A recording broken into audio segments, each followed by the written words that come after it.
नमस्कार और स्वागत है आप सभी का जीएस यूनिवर्सिटी के इस यूट्यूब लेक्चर में। कल हमने अपने लास्ट लेक्चर में जो हम टॉपिक कर रहे हैं पृथ्वी की गतियाँ, उसके संबंध में हमने घूर्णन गति का अध्ययन किया था और हमने यह जाना था कि घूर्णन गति के पृथ्वी पर क्या प्रभाव रहते हैं। लेक्चर की व्याख्या देते हुए मैंने आपको बताया था कि जो हम टॉपिक कर रहे हैं अर्थात पृथ्वी की गतियाँ, इसको मैंने 3 भागों में विभाजित करा है। पहला है घूर्णन गति, दूसरा है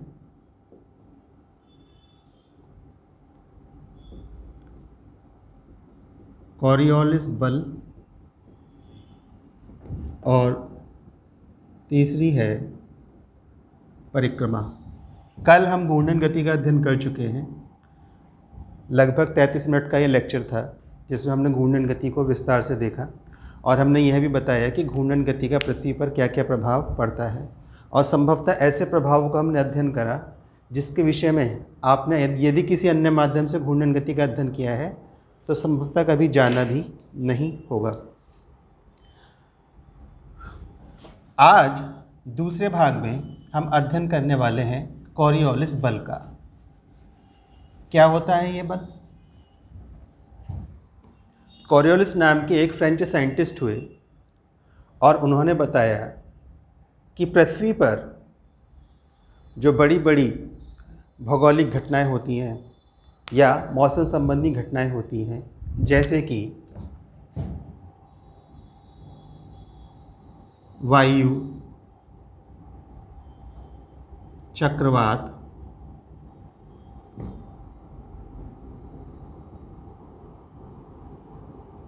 समुद्री धारा या ज्वार भाटा, जब ये पृथ्वी पर उत्पन्न होते हैं या वेग के साथ चलते हैं, वायु की जगह मुझे पवन लिखना है, और एक बड़े स्थान से दूसरे स्थान की ओर चलते हैं तो इनकी दिशाओं में परिवर्तन हो जाता है और यह परिवर्तन जो उसका संभावित मार्ग था उससे हो जाता है। उदाहरण के लिए पॉइंट ए पर खड़े व्यक्ति को पॉइंट बी पर जाना है तो सामान्य परिस्थितियों में बहुत सीधा सा मार्ग है और पॉइंट ए अपने निश्चित चाल के साथ एक निश्चित समय में पॉइंट बी पर पहुंच जाएगा।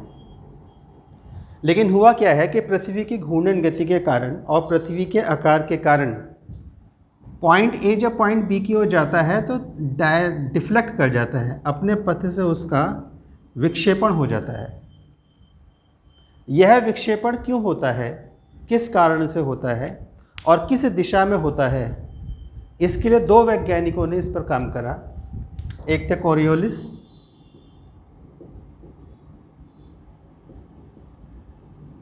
और दूसरे थे फेरल, जिसे हम बोलते हैं फेरल का सिद्धांत। फ्रेंच से है, अमेरिका से है, अमेरिका के मौसमविद थे फेरल। कॉरियोलिस ने यह बात को सिद्ध कर दिया कि हाँ, विक्षेपण होता है, अपने मार्ग से भटकाव की स्थिति आती है। फेरल ने यह बताया कि वह भटकाव की स्थिति किस दिशा में आती है और कौन से गोलार्ध में वो किस प्रकार से कार्य करती है। पहले हम समझते हैं कॉरियोलिस बल लगता कैसे है। तो कल के लेक्चर में मैंने आपको बताया था कि कॉरियोलिस बल जो है वह घूर्णन गति का उत्पाद है, अर्थात यदि पृथ्वी पर घूर्णन गति नहीं होती तो कॉरियोलिस बल की उत्पत्ति भी नहीं होने वाली थी। और कल घूर्णन गति का अध्ययन करते हुए हमने यह जाना था कि पृथ्वी अपने अक्ष पर पूर्व पश्चिम से पूर्व दिशा की ओर घूमती है। पृथ्वी अपने अक्ष पर पश्चिम से वेस्ट से पूर्व दिशा की ओर घूमती है और जिसकी गति है 465 मीटर प्रति सेकंड। दिशा पश्चिम से पूर्व और गति है 465 मीटर प्रति सेकंड। और हमने यह जाना कि घूर्णन के प्रभाव के कारण पृथ्वी पर दिन और रात होते हैं। घूर्णन के ही प्रभाव के कारण सूर्य के तापमान का पृथ्वी पर समान रूप से वितरण होता है। घूर्णन के ही प्रभाव के कारण पृथ्वी पर ज्वार भाटे की उत्पत्ति होती है। घूर्णन के ही प्रभाव के कारण पृथ्वी पर चुंबकीय क्षेत्र या गुरुत्वाकर्षण बल की उत्पत्ति होती है। ठीक है, अब हम यह जानेंगे कि घूर्णन की प्रक्रिया के कारण जो कोरियोलिस बल की उत्पत्ति हुई है वह किस कारण से हुई है। ठीक, तो हम सबको ज्ञात है कि पृथ्वी अपनी घूर्णन गति के अंतर्गत 465 मीटर प्रति सेकंड की गति से पश्चिम वेस्ट से पूर्व की ओर घूमती है। और हम अपने पहले लेक्चर में ये अध्ययन कर चुके हैं कि पृथ्वी के मध्य में एक रेखा है जिसे बोला गया है विषुवत रेखा। और इस विषुवत रेखा की जो परिधि है पृथ्वी के चारों ओर, पृथ्वी के मध्य में एक रेखा है विषुवत रेखा, और इस विषुवत रेखा की जो परिधि है पृथ्वी के चारों ओर बिल्कुल मध्य में, उसकी जो कुल लंबाई है वह 40,075 किलोमीटर की है। ठीक है, फिर इसके बाद हमने यह जाना कि पृथ्वी तो एक समान गति से घूर्णन गति करती है, पृथ्वी तो एक समान गति से घूर्णन गति करती है, लेकिन पृथ्वी के आकार के कारण, पृथ्वी के आकार के कारण, क्योंकि पृथ्वी गोलाकार है, पृथ्वी के आकार के कारण जब हम विषुवत रेखा से ध्रुव की ओर चलते हैं, जब हम विषुवत रेखा से ध्रुव की ओर चलते हैं, तब पृथ्वी की विषुवतीय परिधि की तुलना में परिधि की लंबाई में निरंतर कमी आती है और विषुवत रेखा पर वही ये गोल घेरा 0.00008 किलोमीटर हो जाता है, अर्थात नगण्य, नेग्लिजिबल।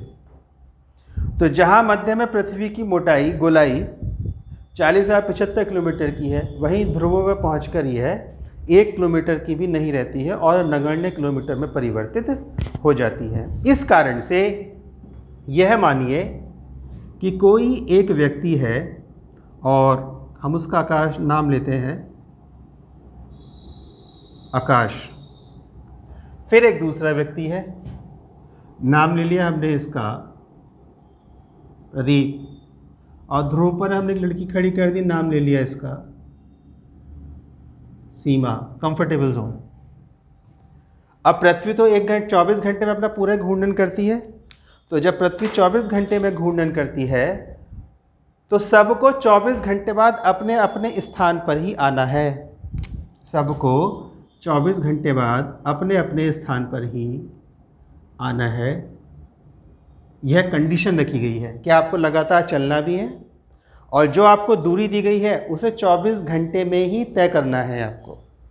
हमने देखी ना रेस होती है साइकिल्स की, तो एक रेस ऐसी होती है जिसमें आपको साइकिल तेज़ चलानी होती है, एक रेस वो होती है जिसमें आप कम से कम धीमी गति से साइकिल चला सकते हैं। अब इन तीनों को ये डिसाइड करना है कि वह अपनी गति को किस प्रकार से मेंटेन करें कि एक समान गति से चलते हुए 24 घंटे के अंतर्गत वह सीधे ठीक इसी स्थान पर एक रेखा में आ जाएं।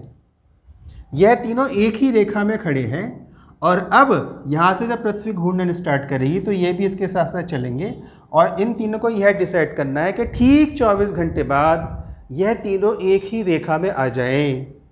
तो यह तीनों जब एक ही रेखा में ठीक 24 घंटे बाद एक दूसरे के सामने आके खड़े हो जाएंगे तो इन्हें अपनी कैलकुलेशन पहले से ही करनी पड़ेगी कि मुझे कितने किलोमीटर दौड़ना है, इसलिए प्रति घंटे मुझे अपनी गति स्पीड कितनी रखनी है कि मैं ठीक 24 घंटे बाद इसी बिंदु पर आ जाऊं। ठीक है, तो जो व्यक्ति आकाश विषुवत रेखा पर है तो इसे 24 घंटे में 40,075 किलोमीटर दौड़ना होगा। इसके ठीक विपरीत सीमा जो कि गोलार्धों पर खड़ी है उसे 1 किलोमीटर से भी कम, उसके 1/4 भाग से भी कम दौड़ना होगा, अर्थात दौड़ना ही नहीं होगा।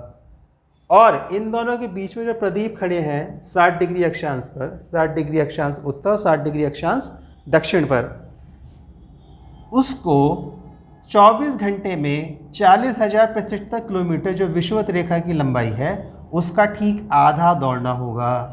क्योंकि पृथ्वी एक गोलाकार तो है लेकिन शुद्ध गोलाकार नहीं है, और वह अपने ध्रुवों पर थोड़ी चपटी है और बीच में से थोड़ी फूली हुई है, जिसका हमने अध्ययन करा था भूआभ में, जियोइड। पहले लेक्चर में हम लोग इसको देख चुके हैं, जियोइड क्या होता है। पृथ्वी की आकृति को जियोइड क्यों बोला गया, भूआभ। इसलिए सैद्धांतिक रूप से यदि पृथ्वी पूर्ण रूप का एक गोला होती तो 45 डिग्री पर लंबाई आधी हो जाती, लेकिन पृथ्वी की लंबाई 60 डिग्री पर आकर आधी होती है। इसलिए प्रदीप को 24 घंटे में 40,75/2 किलोमीटर दौड़ना होगा, अर्थात विषुवत रेखा की लंबाई का आधा, अर्थात जिस दूरी को आकाश तय करने वाला है उसकी आधी दूरी प्रदीप को 24 घंटे में दौड़नी होगी, और सीमा को 24 घंटे में 0,0008 किलोमीटर दौड़ना होगा। ठीक। अर्थात मैं आपको इस बात को समझाने का प्रयास कर रहा हूं कि पृथ्वी की घूर्णन गति 465 मीटर प्रति सेकंड की है, लेकिन एक सेकंड, इसका बोल्ट लूज हो गया है। पृथ्वी की गति 465 मीटर प्रति सेकंड की है, लेकिन पृथ्वी के अलग अलग स्थान अलग अलग प्रकार की घूर्णन गति पृथ्वी के साथ करेंगे, अर्थात उनकी गति अलग होगी।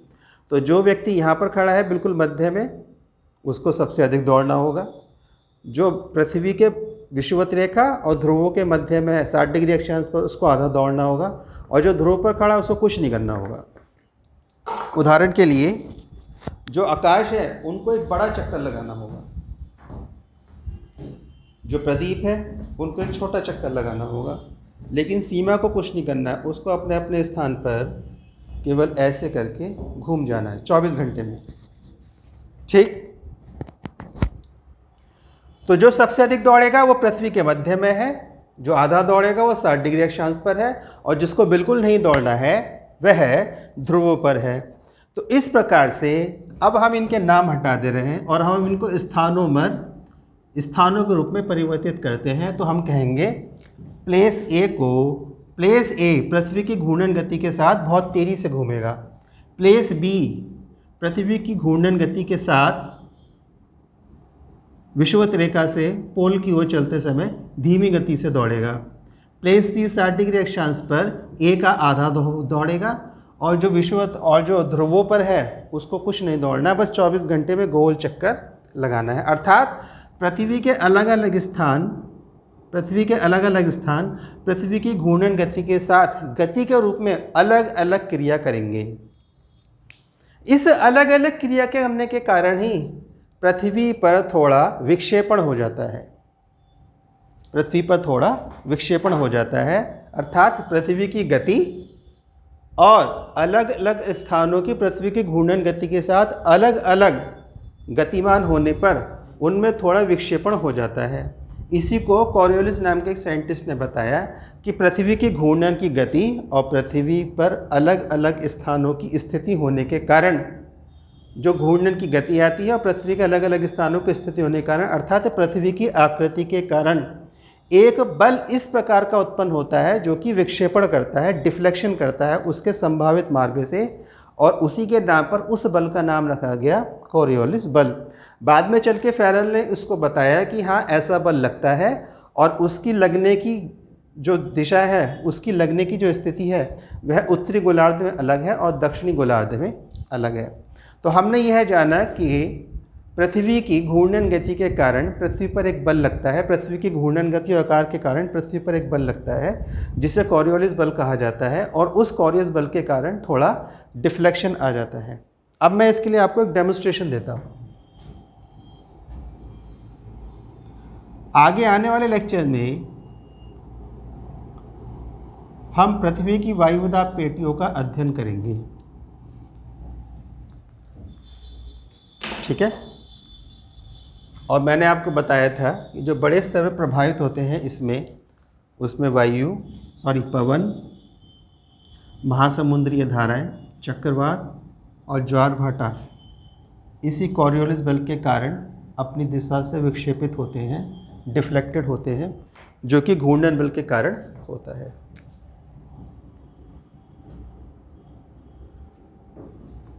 ध्यान से देखिएगा। तुरंत समझ में आएगा।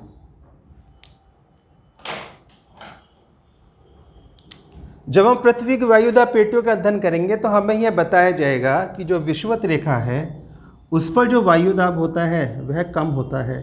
P वायुदाब अर्थात प्रेशर, तो P फॉर प्रेशर, और प्रेशर कैसा होता है? कम होता है। इसके ठीक विपरीत 30 डिग्री नॉर्थ और 30 डिग्री साउथ पर प्रेशर अधिक होता है।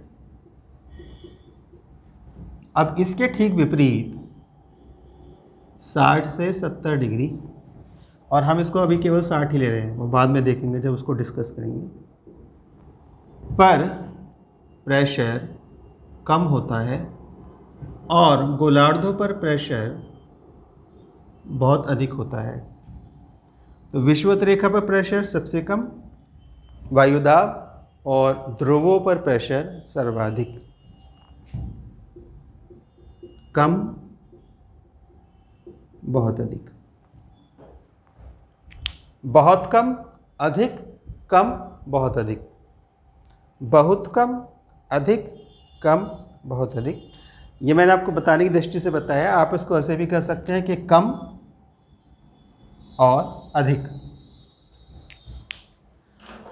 अब मैं आपको पवन की परिभाषा बता चुका हूं कई बार, एक बार उसको फिर रिपीट कर देते हैं। तो पवन वायु का एक ऐसा चरित्र है, पवन वायु का एक ऐसा चरित्र है जो दो स्थानों के मध्य है, जिसमें एक स्थान का वायुदाब अधिक और दूसरे स्थान का वायुदाब कम होता है।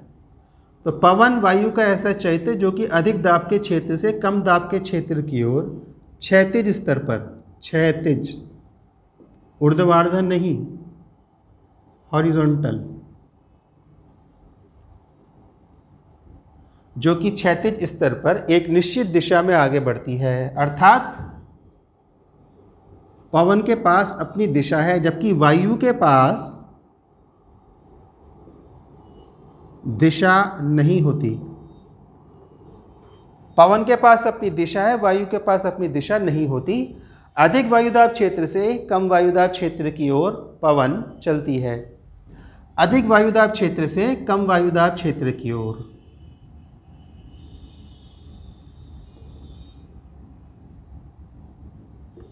अधिक वायुदाब क्षेत्र से कम वायुदाब क्षेत्र की ओर, अधिक वायुदाब क्षेत्र से कम वायुदाब क्षेत्र की ओर, अधिक वायुदाब क्षेत्र से कम वायुदाब क्षेत्र की ओर, और अधिक वायुदाब क्षेत्र से कम वायुदाब क्षेत्र की ओर,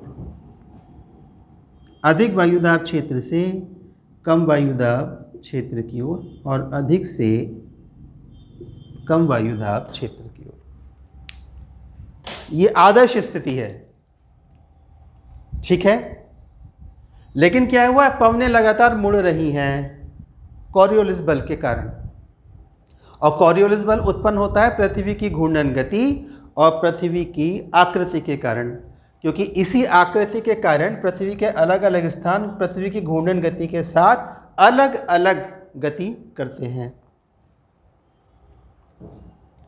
अब क्या हुआ, अब हम जब इसको स्थिति को देखेंगे तो अब आपको ये समझ में आएगा कि सपोज करिए यहाँ पे कौन खड़ा था, आकाश ही खड़ा था, और प्रदीप को हम यहाँ पे ले आ रहे हैं।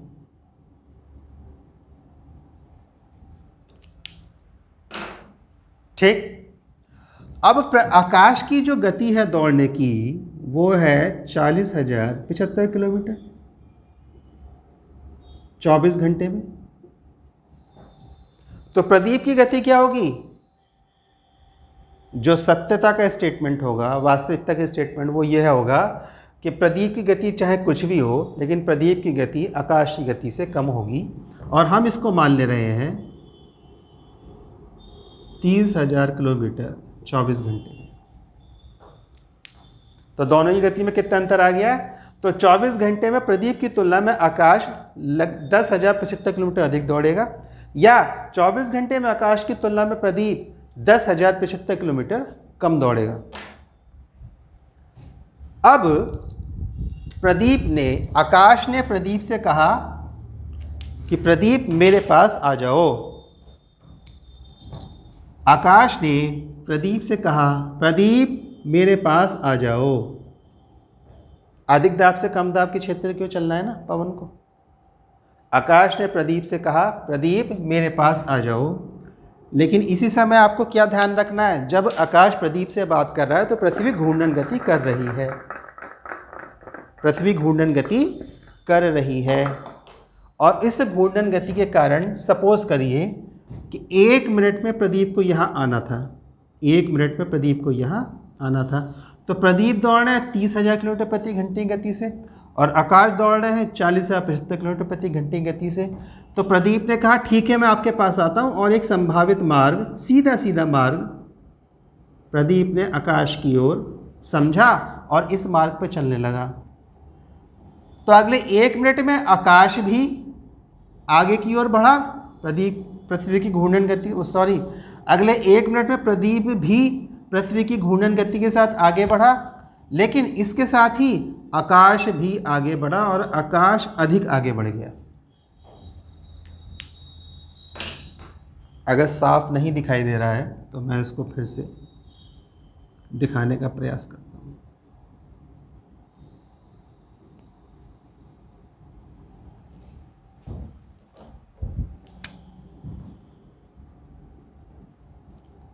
संभावित मार्ग प्रदीप ने आकाश की ओर बनाया।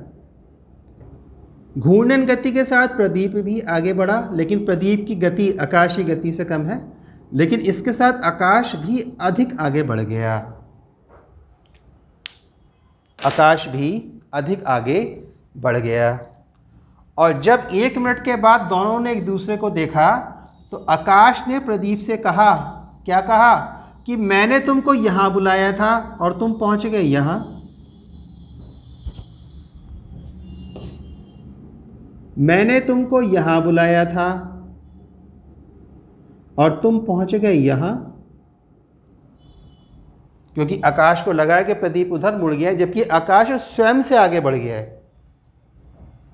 आकाश को लगा प्रदीप उधर मुड़ गया है, प्रदीप सीधा सीधा चल रहा है, लेकिन आकाश आगे बढ़ गया है। लेकिन आकाश को लगा प्रदीप मुड़ गया है। किधर मुड़ गया है? आकाश तो यहाँ खड़े, तो आकाश को लगा कि प्रदीप यहाँ मुड़ गया है, सीधे हाथ की ओर। प्रदीप के सीधे हाथ की ओर प्रदीप मुड़ गया है। ये कौन कह रहा है? आकाश कह रहा है। आई होप मैं आपको ठीक प्रकार से समझा पा रहा हूँ। इससे सरल एक्सप्लेनेशन नहीं मिल पाएगा। मैं रिपीट कर रहा हूँ इस बात को फिर से।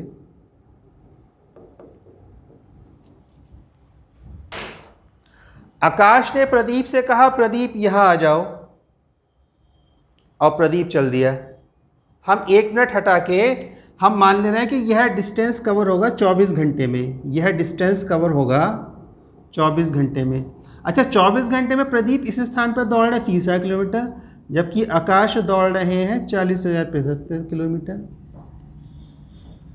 तो जब तक प्रदीप आकाश के पास पहुँचे तब तक प्रदीप भी 30,000 किलोमीटर आगे बढ़े। इसके साथ ही आकाश 40,075 किलोमीटर आगे बढ़ गया। तो आकाश ने प्रदीप से कहा मैंने तुम्हें बुलाया था यहाँ और तुम पहुँच गए यहाँ। आकाश तो अपनी दृष्टि से देख रहे हैं ना प्रदीप को, और प्रदीप से कहा प्रदीप हाँ मैं यहाँ कहाँ यहाँ, और तुम मुड़ गए यहाँ, जबकि प्रदीप सीधे सीधे आ रहे हैं। दोनों में किसी का भी डिफॉल्ट नहीं है। प्रदीप ने कहा तुमने मुझे बुलाया यहाँ, तुम पहुँच गए यहाँ। दोनों ही कंफ्यूज हैं, लेकिन वास्तविक खेल कौन खेल रहा है? वास्तविक खेल खेल रही है पृथ्वी की घूर्णन गति और पृथ्वी की आकृति, जिसके अंतर्गत आकाश ने प्रदीप को बुलाया यहाँ, प्रदीप पहुँच गए यहाँ। और फिर आकाश ने प्रदीप से कंप्लेंट की मैं तुम्हें बुलाया यहाँ, तो प्रदीप बोले कि तुमने मुझे बुलाया था यहाँ और तुम पहुँच गए यहाँ, क्योंकि आकाश की गति प्रदीप की तुलना में तेज है। इस कारण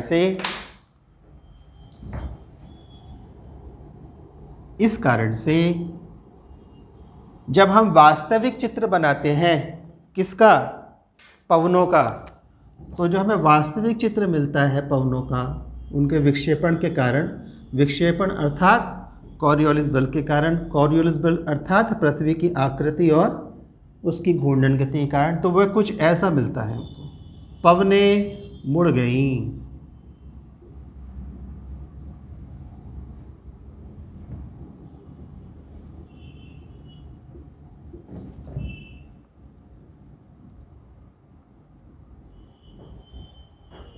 इन्हीं को हम बोलते हैं पूर्वाई।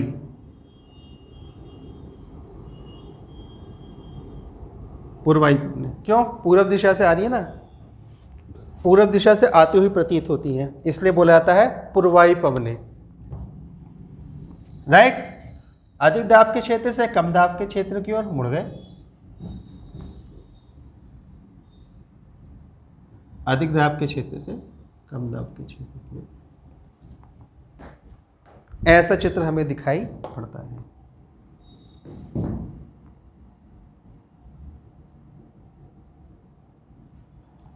ठीक, अधिक दाब के क्षेत्र से कम दाब के क्षेत्र की ओर फिर टर्न हो गए राइट हैंड को। अधिक दाब के क्षेत्र से कम दाब के क्षेत्र की ओर इधर चले तो फिर राइट हैंड की ओर टर्न हो गए।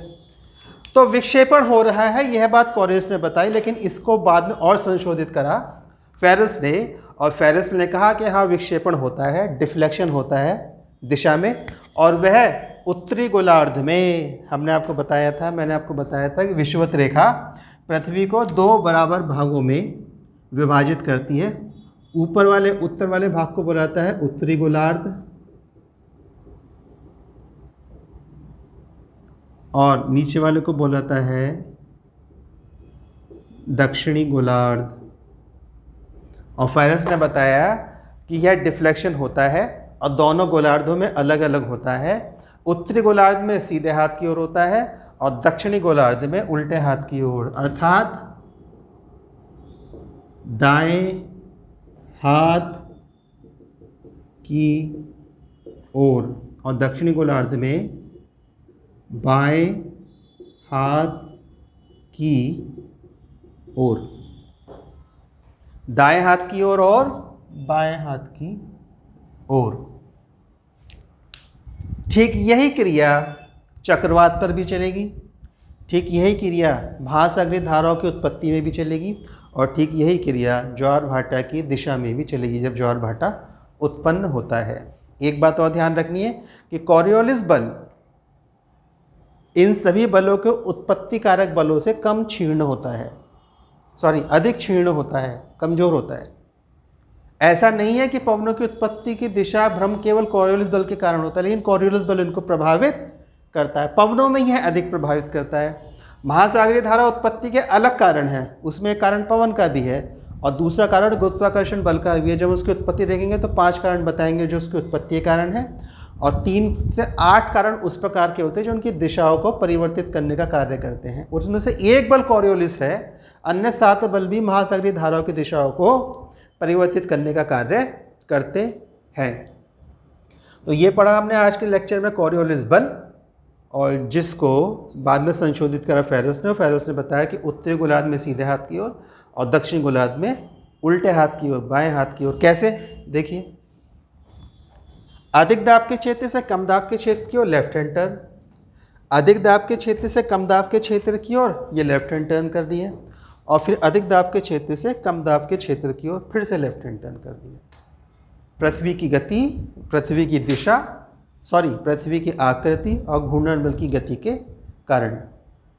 तो हमने अपने लेक्चर पृथ्वी की गति, जो हमारा टॉपिक चल रहा था, आज हमने उसका दूसरा भाग पूरा करा है, जिसमें हमने अध्ययन करा है कॉरियोलिस बल का।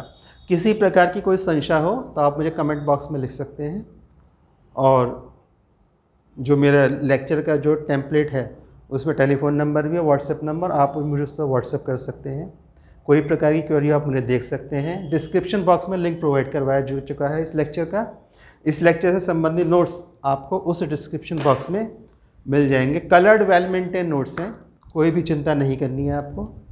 सर्व शिक्षा अभियान के अंतर्गत हम निःशुल्क जीएस क्लासेस की सेवा उपलब्ध करवा रहे हैं जीएस यूनिवर्सिटी यूट्यूब चैनल के अंतर्गत। यदि लगता है कि ज्ञान में वृद्धि हुई है तो चैनल को सब्सक्राइब करें, बेल आइकन दबाएं और वीडियो को लाइक करें। थैंक यू, धन्यवाद, जय हिंद, वंदे मातरम।